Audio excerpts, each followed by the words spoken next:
মামু সমস্যা নাই যেতে ভাই দুই ঘর আজ ঘরে রিয়ান ও বাদি কি হইছে আর কি এটা কি হইছে না আর কি না এড়ে মগবাগিলের দাসে বর্ম কোন লো এর মারামারি দিয়ে দে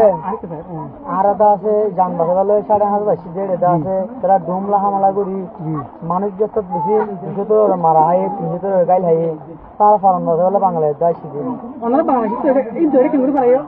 আর দাসে বেশি দুঃখ করে হারাই দিয়ে নলে আমরা কত হনুমান মধ্যে হজম মধ্যে আর কি না আর গো দাসে আর মামুজি আর ভাই আইন বকুন মরি গিয়ে আর দাসে ভাই মরি গিয়ে আর দাসে আর মা আর দাদা দাদি আর দাসে বোন জামাই বোনের হুয়াই এইভাবে কোন হলো ওনারা কত হজম মধ্যে 31 জন ওনারা মসজিদ কি মগবাগি কেলা কেন হইতো আমার আর দাসে দেশত তাই তো নতুন দিয়ে মুসলমান বকুন করে হলা তো